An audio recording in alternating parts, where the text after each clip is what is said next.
Hello, welcome to another episode of the Asria Show. I am your host, Marcus Maloney, and we have our executive director and co-host, Mike Del Preet. How are you today, Mike? Wonderful, wonderful. Excited for Great. today. Great. So, guys, you missed me last week. I wasn't there last week, had to take care of some other things, but we are back in business and back on the train. And today we have Michael Zuber, who hails out of Silicon Valley, and he's done plenty of deals up there. So we want to talk about one rental at a time. So Mike, I'm not going to dig too much into your bio. I'm going to let you kind of introduce yourself to the audience, but you got started in 2002, correct? Turn of the new millennia? Yeah, 2002, December. I still remember when we closed on the first rental, right? The beginning of one rental at a time. People want to go look it up. It's 1818 Norris Drive East in Fresno, California, 93703. We bought that bad boy for $107,000, and we were landlords, right? Wow. It rented right away for $1,100. And then the story gets bad, right? My first tenant never paid rent again. They ended up going through divorce. He ended up trashing the property. So my beginning with one rental at a time was not the greatest beginning. I remember being ready to quit. And my wife, Olivia, the better half, said, you know what, let's try this again. Right. And we did. And the story takes off from there. Next tenant goes in, never misses payment. If you look at Zillow, we sell the property for $264, like 3 years later. This was the crazy run up from 02 to 06. We 1031 into an apartment building. And the rest is history. We go from owning 8 houses to 80 units. Because we got out at the peak in 06. So we were not hurt by the crash at all because we were sitting in apartments. So that journey keeps going, and we start learning about hard money, private money. We start buying foreclosures out of the MLS, and it's been 5 years. 2018, I left the workforce, and have been telling the one rental at a time story since then. So let me that's us. So let me ask you this, Zuber. Kind of starting out, I know you were up there in Silicon Valley, right? What were you doing pre-real estate? What was your occupation? What was your career? So I'm one of those guys that has advanced degrees. So I got an undergrad in economics, went back and got my MBA. I was an accountant that transitioned into sales. So I was a commissioned salesperson for most of my career, whether in pre-sales or sales management. But I was all over the place. People don't understand how busy. I hear it all the time. I'm too busy. I can't do it. Well, I worked 60 to 70 hours a week. I was typically on 2, if not 3 continents a week, not states, continents. Wow. And I have a saying now that every day is Saturday, because for 10 years, almost 12 years, that was the only day off I had.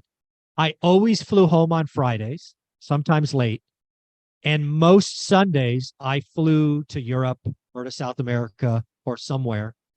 And so I only had Saturdays. So that's a statement I've been saying a lot, because now every day is truly Saturday for me, because I get to choose what I want. But yeah, so I was busy. I really built this idea of a buy box. I think it is absolutely where all new investors should start. Right. We eventually find Fresno, California, because the Bay Area doesn't cash flow. But I don't know Fresno, never lived there. But I talked to 20 or 30 people. Most people talked about the Mayfair district. That becomes my buy box, but even that is too big. So I decide single family homes. Then I decide 3 or 4 bedrooms. Then I decide two baths, 2-car garage. And dude, that's all I looked at for 3 years. That one little speck for 3 years. I think too many real estate investors, especially new ones, are too broad. Yep. I mean, they couldn't tell me their buy box if I asked. And even worse, Marcus and Mike, they're like, hey, I want to be in Phoenix. I want to be in Tempe. I want to be in Sedona. I want to be in Las Vegas. I want to be here. I want to be here. There's no way you can get economies of scale. There's no way you can get momentum to learning a market. So I got laser focused because I had 20 minutes a day. That's all I had. 20 minutes a day to look at my market. And guys, I looked at it every day for 20 years. So let me ask you this, Zuber, because I know you kind of went through your history a little bit quick for us, but I know you were into trading, right? You was into trading stocks and everything like that, right? So you want to tell- bring this story up, yeah, Marcus? yeah, I Come want to bring on, some man. pain points up, man.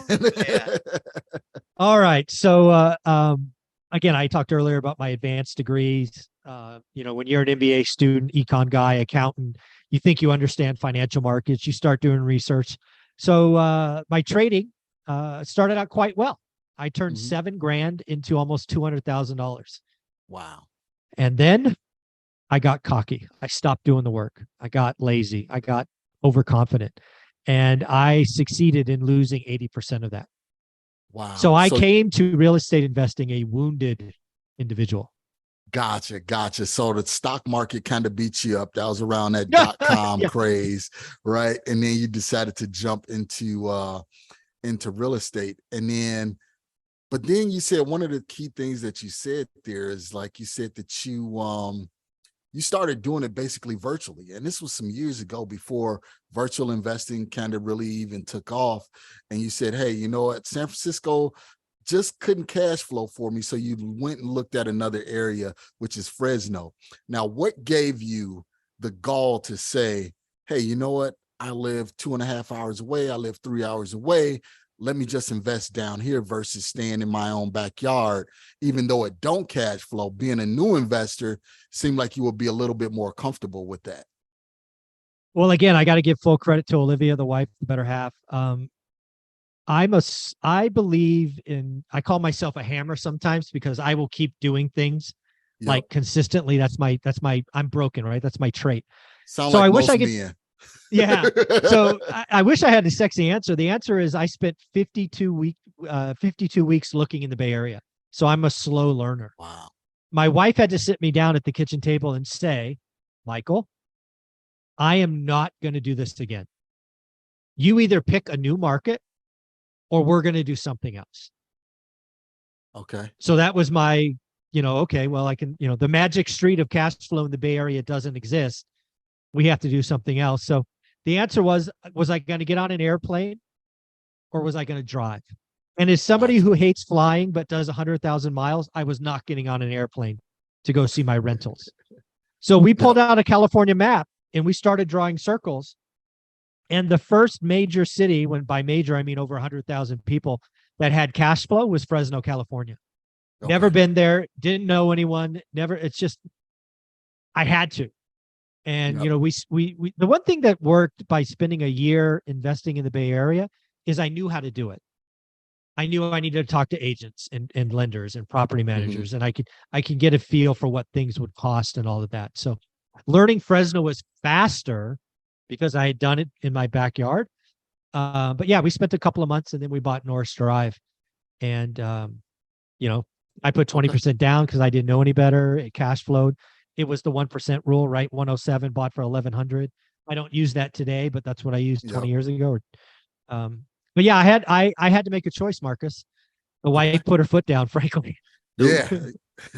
Something that popped, I'm catching. I have a lot of notes already. So this is great. So you mentioned your wife multiple times in the first 3 to 4 minutes. Okay. Yep.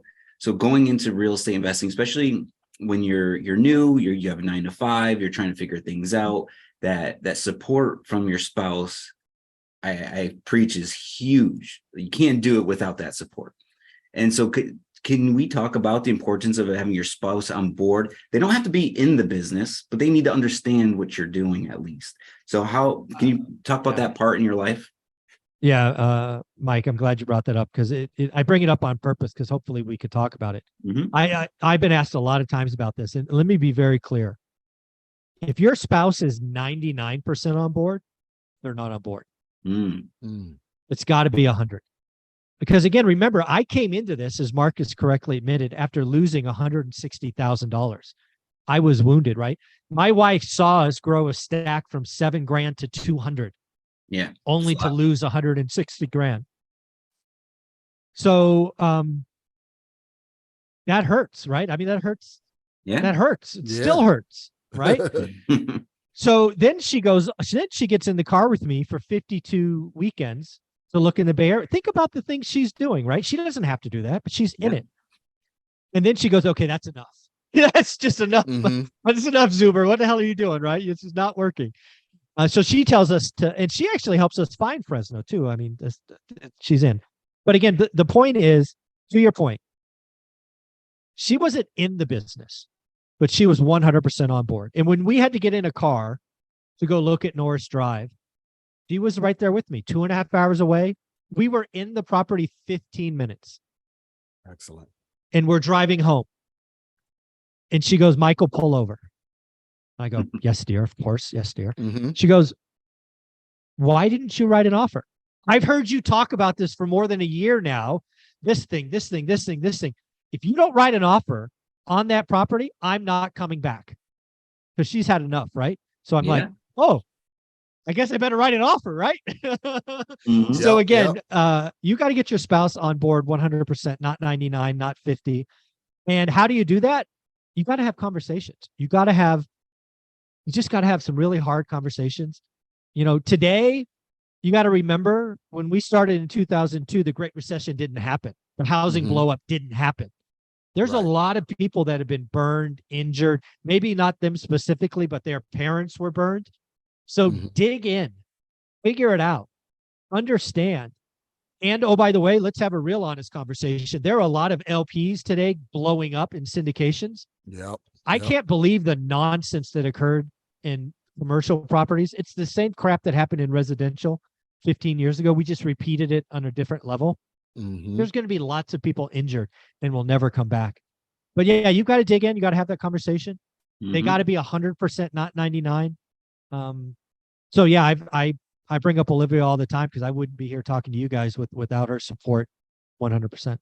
There you Yeah, go. Marcus, we got to drop in like a clap for Olivia. Yeah, We're yeah, in the definitely. podcast somewhere. Give her a shout out. All right. Yeah, That's awesome, man. definitely.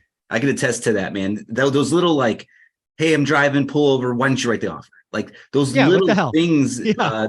they do that just kick you in the butt, and you're just like, yeah, huh, and it works. It's Yep. crazy, man. I don't know how to explain it, but great story. So Zuber, you talked specifically about buy box, right? Which is very, very important. What are some of the main mistakes, like you said, newbies start out when not having that buy box? What's some of the things that can slow their growth by not having that buy box? I think there's a lot of people, and I'm sure Marcus and Mike, you see this all the time. New investors get excited. They're almost vibrating. Yep. Like, this is going to be the thing that sets me free. Yep. And then you ask them, what are they looking to buy? They can't tell you. I just want a deal. What the hell's a deal? I mean, Exactly. what are you looking at? And one weekend, they come to an event and it's Airbnb arbitrage. The next week it's Burr. Then it's, I'm going to go raise private capital. And then it's this. And then it's, or even worse, they can come to you and say, you know what? I'm going to buy a single family home. Great. I get that. But where? Oh, I'm not sure yet. Mhm. Phoenix, Yep. Palm Springs, Miami.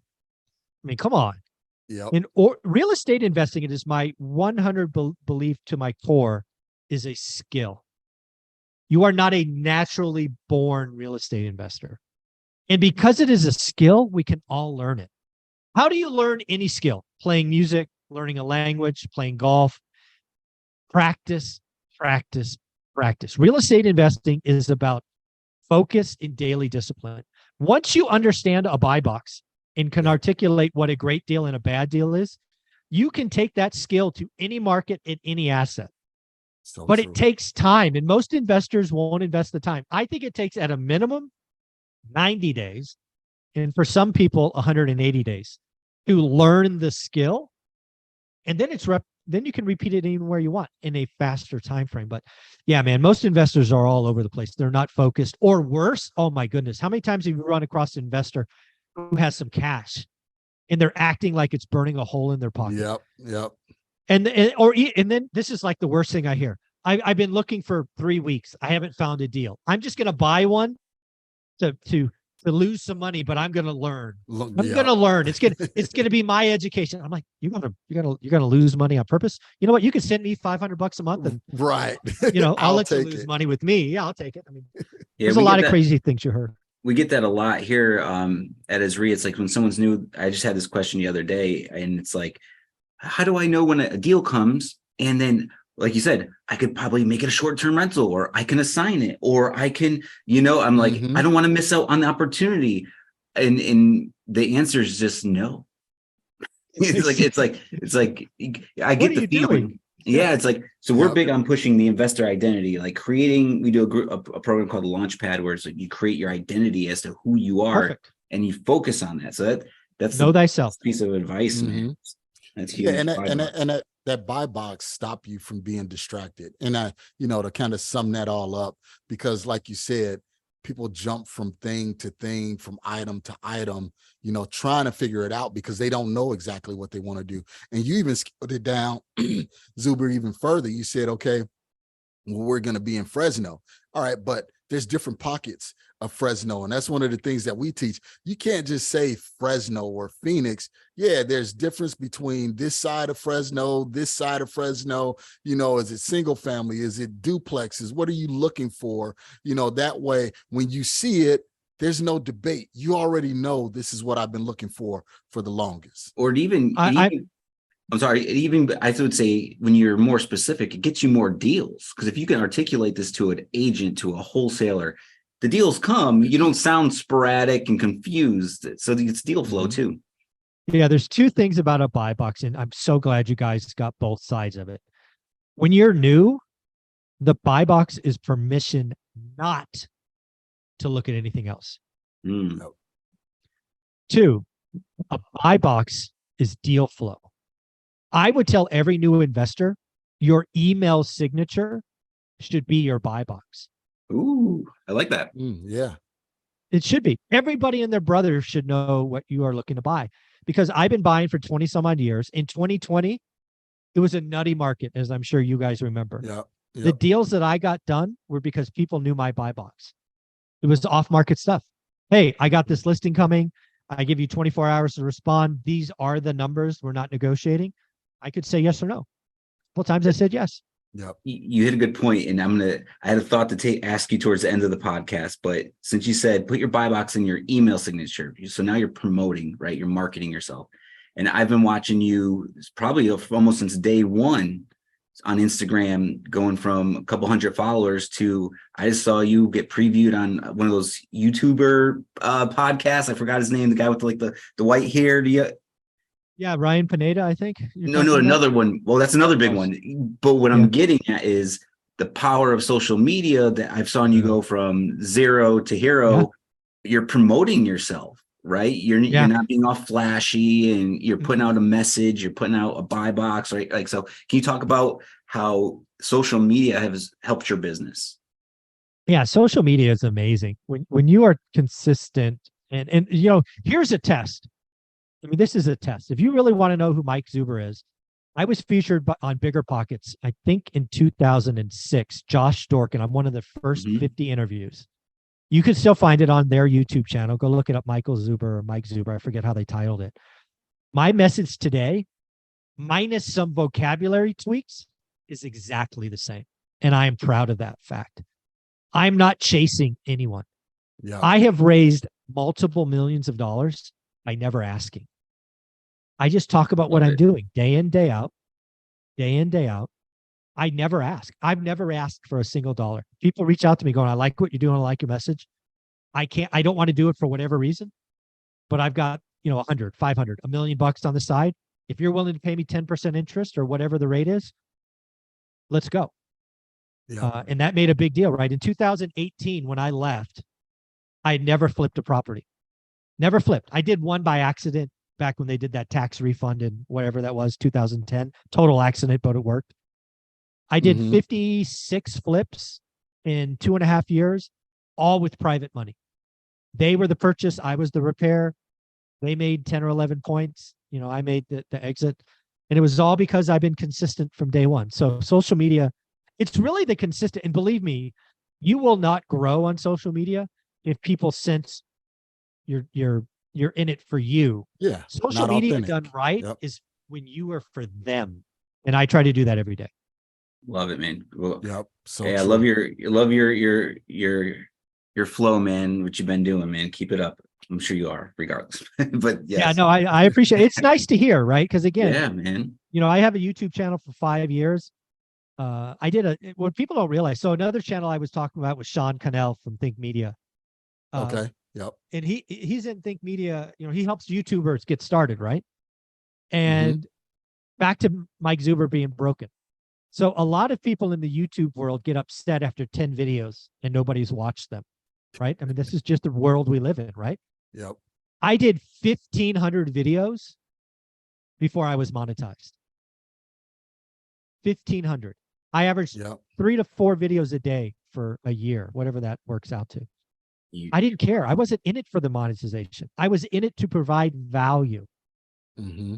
And when you do that long enough, momentum happens. Yeah. 1,500. Love it, man. That goes along with offers, right? When we're right, it all correlates. It's all the same. Can you read this? This is kind of small. It says, do the work. I don't care what you want to do. Real estate investing, lose weight, have a great relationship. Shut up. Stop whining. No one cares. Do the work. Do the work. That's it. Simple as I'm that. with you. And knowing that work, knowing what you want, and it kind of ties back into that buy box, knowing what you want, and then just going out there and getting it. So Zuber, how did you go from, I know you kind of liquidated everything, or I should say, sold everything, and then you went into apartments. Why apartments? Why not stay on the track that you were on? And then let's start there. Why not stay on the track that you were on? Well, it's because of meetups like what you guys put on. I went to a real estate meetup. I was in the audience. I thought I was a big shot. We had 6 or 7 homes at the time. And I was lucky enough to be in a meetup where Bruce Norris spoke from the Norris Group. Mm-hmm. And he introduced a concept that made logical sense to me, but I didn't know. And it was called the Affordability Index. And basically, Bruce's talk at the time was single family homes are going to crash. He called it the California crash. Was this in San Diego? This one happened to be in San Jose. Got it. Okay. He did this event. I heard about this guy. Mm-hmm. Yeah. Yeah, he was in Orange County for a long time. He's now in Florida. He's retired or semi-retired. But yeah, this was 2005 or 6. He called it California crash, which got my attention, right? Because remember, I had just lost 160 grand in the stock market. I wasn't going to do that again, right? Right. Homeboy's paying attention. Yeah. And he talked about the affordability index. It made logical sense. It was numbers. So I looked it up for Fresno because he was talking big cities. And I'm like, well, I have no idea. This is new. So the affordability index in Fresno, California, this is from memory. When I started buying in 2002 was a 51, which means half the people could buy the median home. That's what it means. Mm-hmm. It got as low as I think it was like 13 or 15, which meant almost nobody could buy. Yep. And Bruce Norris's theory, which proved absolutely correct, was when you get that low, things blow up. Mm-hmm. So I went to the event, I listened, I took action, I got educated, and then I had belief. So then I took Norris Drive and sold it. Again, you could look it up on Zillow. I sold it for $264. Look at the date I bought it and the date I sold it. It's like 2.5 years apart, and it went up 150%. Wow. So, okay, that property's up for sale. I then realized that I could either get a big tax hit, because again, that's a big gain, Mm-hmm. or I could look to move the money. It's called a 1031 exchange. Yep. So then the wildest thing happened, guys. Houses were stupid expensive, but apartments were cheap as heck because nobody wanted to live in apartments. Landlords were doing first off 2 months rent, taking rent discounts. They were all vacant, no turn. It was terrible. Mm-hmm. 2006 was a horrible time to be an apartment landlord. So I'm like, sell high, buy low. Yep. That's the strategy. So we went from 8 units to 80 units. In my book, One Rental at a Time, I document how we did the exchange to show you how the 80 happened. And the most important part was no new money. It was all capital. So Norris Drive, you could look it up. It sells for $264. It gets foreclosed at 75 grand. Wow. 70% collapse. Wow. But I'm sitting in an apartment, which, oh, by the way, when people start losing houses, they move to apartments. Yep. Yep. So rents go up. So again, I went to a meetup. Meetups are crazy important. You just, that energy, those discussions, the people you meet.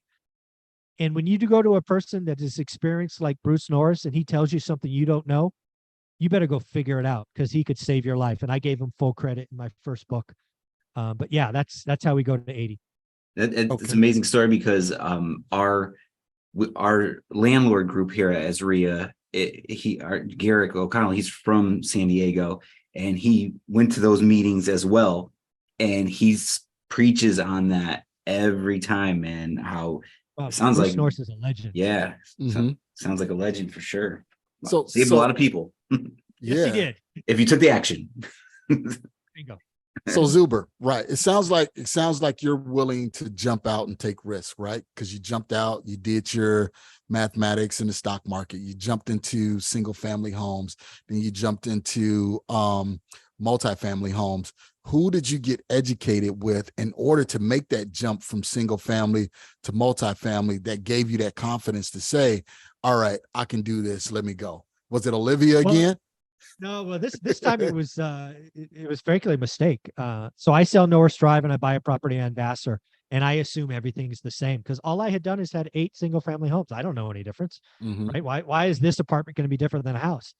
Well, lo and behold, I had a year of pain. Okay. Apartments are a lot different than houses. More turnover, more just hand holding, more complaints. You're paying for things that you didn't pay for before. Like I had no idea I paid for water. Why would I pay Yeah. for water? Well, there's a grass area and a common area. And Mm. it's just, so I unfortunately didn't get any education is the short answer. And Okay. I had a year of pain because of it. Yeah, it was a painful year. Hey, but you learned, right? You learned from Oh, that, yeah. from that experience. Pain is Right. a great teacher, Marcus. Yeah. And you know what? Some people, and this is why I commend you, is because some people will look at that and say, you know what, I'm used to, yes, I hear what they're saying, but I'm used to single families. I don't know anything about multifamilies. They'll take 2-3 years trying to learn about multifamily before they do something. And then by that time it's too late. So yeah, I commend you. Marcus, you have no idea how right you are. So we go to this Bruce Norris event. I spend about 30 or 45 days learning what he was seeing, right? Because he'd been in it. He called the California crash. So I took massive action. And then as soon as I was like, he's right, we had Norris Drive listed. And then we sold every house. We sold one at a time. Mhm. And we were out of our portfolio in 7-ish months. Wow. And the market rolled over the month after we sold our last one. And like I just told you, it went down 70%. If we had waited a quarter, like 3 more months, we could not have gotten out of everything. You're so right. Wow. Well, you know what? Thank God for the real estate, not real estate, but the stock market, because you knew, hey, move fast when it's that time. Exactly. Yeah. When the tide goes against you. So again, I wrote about this a couple of times. I knew a crash was coming because I believed and I was educated on affordability, but I had no idea 70% crash was coming. Yeah. No idea. Yeah. No, I would have 20-25% kind of felt like a decent number. I had no idea. So I sell Norris Drive for 264. It goes to 300. And then it retrades at 75. I thought 200, 190. Right. But it retrades at step. So when when the market goes against you and you see wave after wave after wave of inventory, that's how you get a massive price drop. I lived through it and I still can't believe what I saw happen. It was wild. So since we're on this, and I know, what is your thoughts on the market? I mean, I know it's market specific, it's a general question, but what's your overall consensus of what's going on right now? You know what? So Let's again, do if you this go to- real quick, Okay. Zuber. Let's take a brief break, hear a word from our sponsors. When we come back, we'll talk about market updates and everything like that. So let's take a brief break and we will be right back. All right, guys, welcome back. We're here with Michael Zuber and Michael Del Preet, and we're talking about all things real estate. Right now, we talked about how Zuber went from the stock market, losing everything, to then single families, being smart and dispoing and selling everything and then getting into multifamilies. So now just getting your perspective, Zuber, what are you seeing kind of in the market in its totality? Like Mike said before we went off, we know it's kind of market specific, but just some generals. What are you thinking since you've been through, that prior cycle? Yeah, the beauty of having a YouTube channel and being giving, like we talked about earlier, is I have receipts. So the first thing to talk about is I called a housing crash about 6 quarters ago. Okay. And unfortunately for most people watching this, it wasn't a crash in price. It was a crash in transactions. Something I give away for free on my website, onerentalatatime.com, is what I now call a 53-year spreadsheet. I've gone all the way back to 1970 and pulled out 20 or 25 or 30 economic metrics since 1970. And you can see the chart. Why is that important? Well, we've been here before. We have been in an environment where the Fed dramatically raised interest rates. And if you take the time to review history instead of being arrogant because a crash happened last time in price, you would actually realize that no, a price drop is not guaranteed, but a transaction crash is guaranteed. So the first thing to point out is I correctly called a transaction crash, no price crash. And I was right, again, nationally speaking. Right. So as of this recording, we're sitting roughly at 4.2 million transactions on existing home sales. Prices as of this recording are record high. 60% of metros are at their record high. So that's where we're sitting today. Well, unfortunately, we have now had rates go over 7% for the third time. And as of yesterday, they broke a 52-week high. And I think this recording is the 15th, so I think they're going higher from here. So what does that mean? Well, unfortunately, I think that means transactions go below 4 million. Right now, the cycle low of existing home sales is 4.02 million. My prediction for August, and I called this on August 3rd, is when this is reported in September, it will have a 3 handle. It'll be 3.8, 3.9. So the short answer is transactions are going down. Everybody wants to know about price. Price is going to be flat. I've called that for a year. I see no reason to change that. The housing market is broken. Well, what people don't realize is while they're correct in saying affordability as a record low, which it is, they don't realize that the Fed broke not only demand, which is affordability, they broke supply. Nobody caught that except me and maybe a couple of more. You're sitting in a home with a 3% or a 2.8, and you want to move up, or shoot, you want to downsize. You're not selling. Nope. Your price, you might not get approved for a home at 7.5 or 8%. So you're staying put. The one thing that about residential that's great today is I don't know what it is, 90 some odd percent are fixed, 30-year loans. So we didn't repeat the mistake of 06 where 50% were ARMs. So the short answer where I see nationally speaking is transactions are going lower. Prices are going to be flat. But at the end of the day, I think we're going to repeat last year. What happened last year? Days on market went up. I think if you are a follower of One Rental at a Time or somebody that does the work, we're going to write some disrespectful offers on listings that have days on market, 30, 45, 60 days. And we are going to do some amazing deals at 8% interest. Guys, I don't care what the cost of capital is. I just put it in my calculator and it tells me what I can buy. This is crazy. People may not believe it, but I wish rates were 10%. I wish they were 12 because they're 10 or 12 for everyone. Right. And I just do the math. And if the seller needs to sell, maybe they'll take my number. If they just want to sell, they'll take it off the market and they'll wait for next spring. True. So that's what I think. For our Phoenix, our members and here locally, I don't know what you know about Phoenix, but just your thoughts, because yes, so broke supply, the transactions are low. All those things are happening here, but we have that low supply, right? So I called Phoenix as well. I had a bet with a Phoenix broker. I think it's John Wake, but I may be confusing names because I talked to so many people. So he was on my channel last October. And we were talking about Phoenix, and he's a Phoenix expert, right? It may not be him, but it's probably someone else. But anyways, And this is right when iBuyers were getting out. Okay. You guys had an inventory spike that was like shot through the roof, Mhm. right? So rates go up and then the iBuyers cry uncle and they get out. And I remember telling him, and I have receipts on my channel. I'm like, you're going to have lower inventory in December than you do today. He's like, no chance. The inventory spike, the slow season, blah, blah, blah, blah, blah. I'm like, you're not paying attention. You just have a bunch of iBuyers who are non-emotional and will take a loss to get out. Those aren't homeowners. Right. Those are some stupid investors who got over their skis who are playing with funny money. Once they're gone, they're gone. So lo and behold, what happened? Phoenix had a big spike in inventory and it fell right down. You guys now, to my knowledge, are below last year. So you are right there. You're not, as far as inventory. So again, the iBuyers are gone. That little bubble that was self-inflicted because they were idiots is absorbed and gone. I think Phoenix is like most of the country.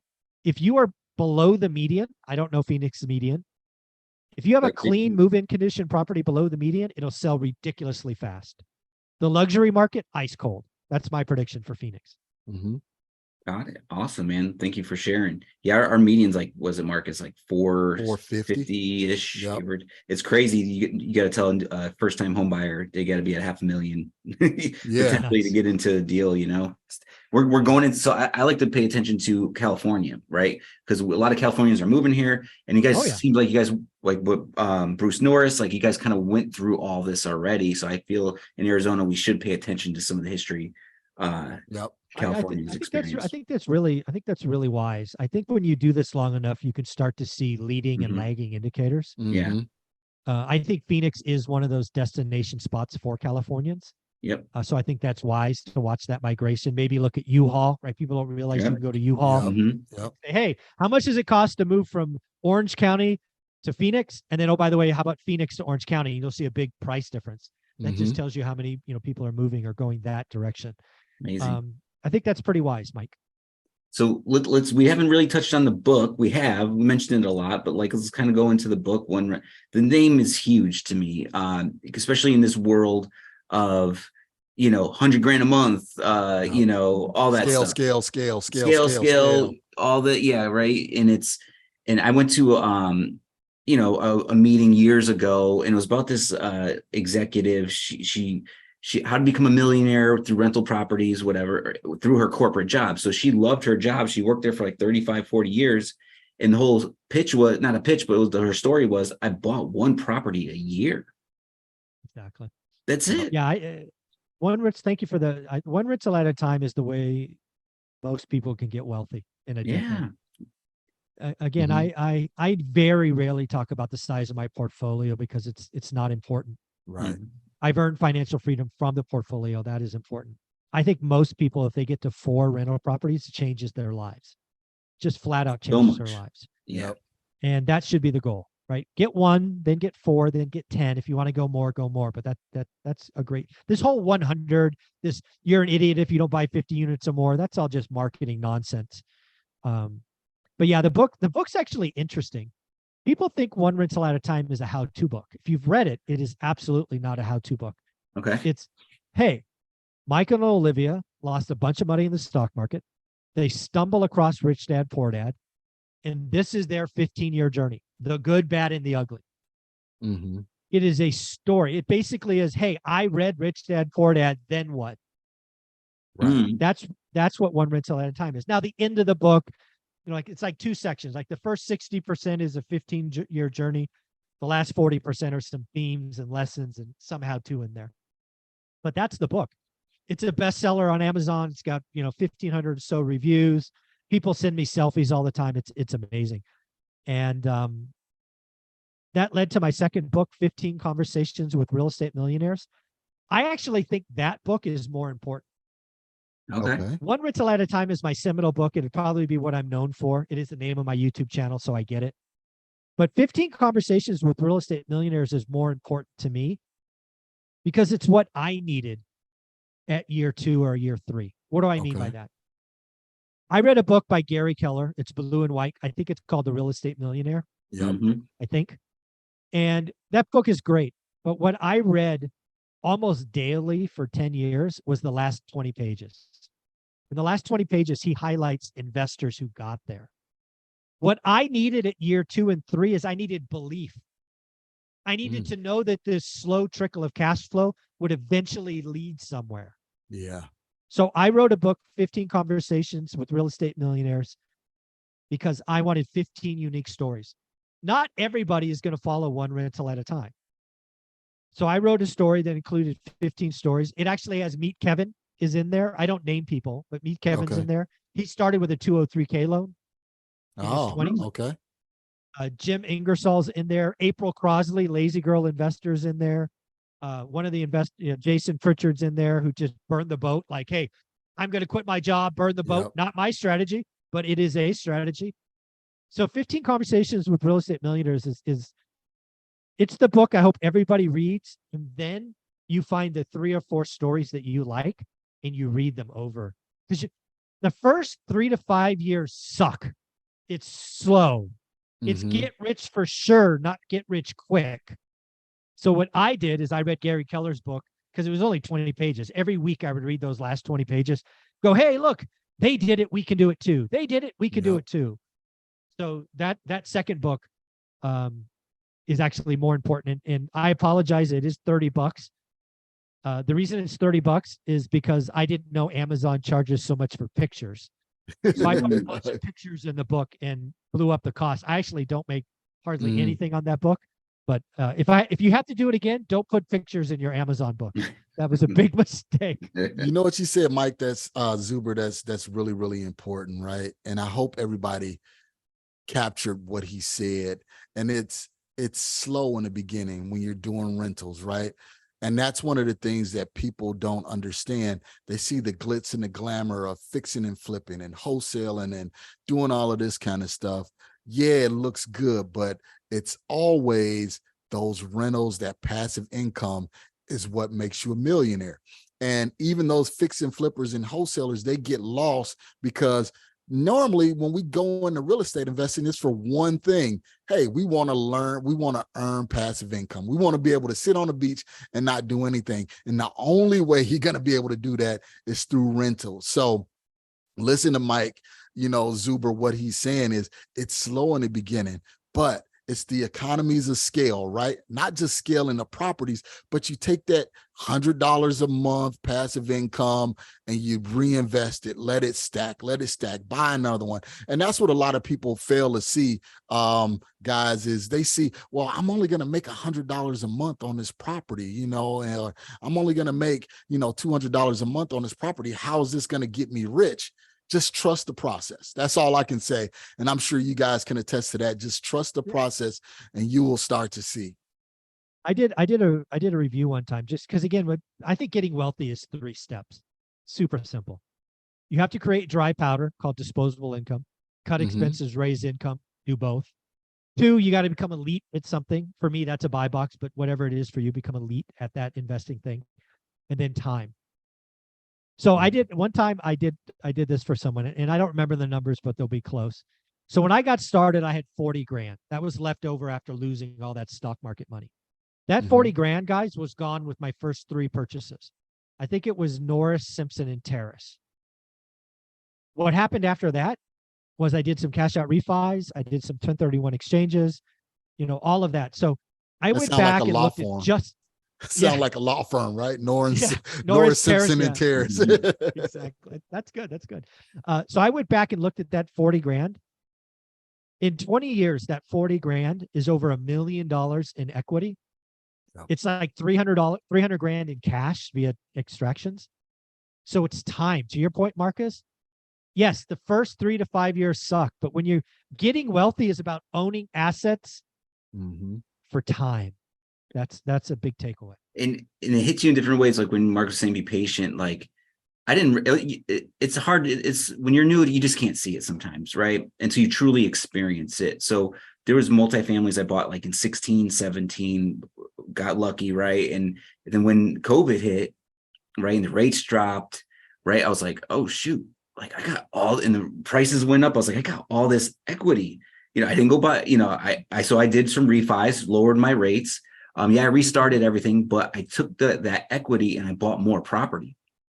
So it's like, or it also made me think, even if you're not looking to buy private, or just that having access to that equity for your life, like if you need braces, put your kids to college, emergency surge, I don't know, right? Like just time builds that.